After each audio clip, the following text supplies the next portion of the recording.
Good evening, staff. For some of you, maybe even good morning. Just going to take some time and run through our updates and reminders for the week. The cool thing is, I'm sitting on my couch doing this right at home, so hopefully, you guys will take advantage of this tool. I will post it at the bottom of these updates and reminders.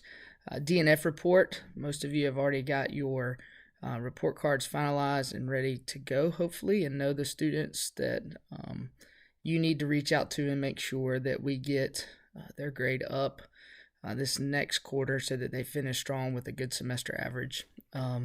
New policy coming up is this hand washing, hand sanitizer, and desk.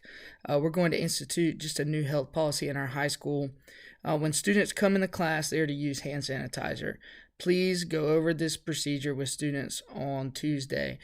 So when they come into your class, they should just get a quick squirt of hand sanitizer and then sit down and get ready with whatever you have for them that day. I would say they could use it when they leave. However, once they leave, they're going to go either to the bathroom and then they're going to go into another class where they should get another squirt of hand sanitizer. Just something that we're trying to implement to show that we are practicing what we preach and making sure we are taking care of our students and our staff. Also, if you need extra bottles of hand sanitizer, Michelle has some, and just ask her and she'll be happy to give you some. And then at the end of each day, please make sure you are wiping down your desk with Virex or Clorox wipes. I put some strategies here, encouraging students with hand washing. I know we don't teach elementary school, but most of our students do not wash their hands for 20 seconds. So if you just take some time maybe to look over those with your kids, that may be helpful for some of them, but just encourage them to please wash their hands. Again, we're not trying to incite panic, but we do want to go over good hand washing with our students. Tomorrow we have a teacher work day, 9 a.m. Staff will have a meeting in room 1111 and 1112. I should say 1112. I'll fix that. Make sure you bring your computer. We're going to go over distance learning, blended classroom approach, Google Classroom, Google Meet, how to flip your classroom if we have to, just due to this COVID-19 virus that's going around, or if we had a flu or a 2-week snow week, 2 weeks of snow, which would be amazing because I love the snow. All right, back to it. Report cards are going live March 12th.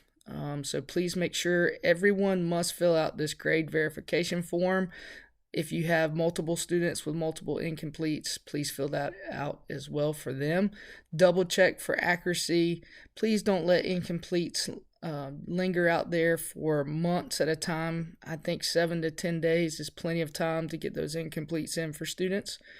Professional development day is on Wednesday. On that day, I'm going to have you guys work in your departments on curriculum maps, just preparing for Cognia, which is now advanced ed. If you hear advanced ed, that's kind of the old term.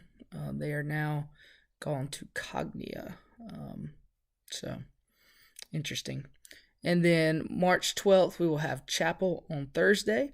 The offering, and this is something I want to try to highlight a little bit more for our students and for staff. We do an offering, and a lot of times those plates go around empty, so it may be helpful if we put this on the board, because all the money that we collect will be going to the Gate Resource Pregnancy Center to help those that are contemplating abortion or possibly just don't know where to turn to. This is a great center that does a lot of good work right in the university area. So Gate Resource Pregnancy Center. I put the schedule there for you guys to go and be ready for Thursday's chapel. Still continuing to do those observations. Saw some great teaching this week. Looking forward to getting in classes again. Or last week. Looking forward to getting in classes this week. Athletic events, please sign up for an athletic event. It is spring. Even though it has been raining quite a bit, I believe this is one of the best seasons to serve. Get out and enjoy the sunshine. Simple K-12, don't forget to be up to date on that. And then the cultural translator this week is all about technology.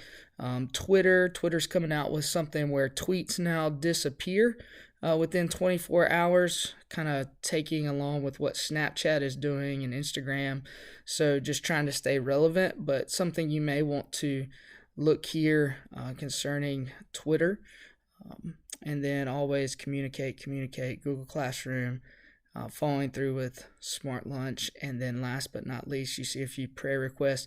Please, if you have something that you would like for me to pray for in particular, and you just don't want to put on this document, please send that to me in an email. I would love to lift you up to the Lord each morning. I have about a 30-minute drive, and let's just say some days are really noisy, some days are very quiet. So on the very quiet days, I try to just kind of focus my heart and my mind in the mornings and pray for you guys. So if you have something specifically you would like for me to pray for you about, I'd love to do that. Please take time as you look through these things and implement what I'm asking of you. I don't ask a lot. I try to be very flexible and understanding, but the things that I am asking, I would like for you to follow through on, especially this hand washing, hand sanitizer. That's just going to be something new, and our kids are not going to necessarily like it, but it's something that we need to do to make sure we serve our students well. So I hope you have a great week. I look forward to seeing you tomorrow morning, bright and early, for our teacher work day. Remember, we're meeting in room 1111 and 1112.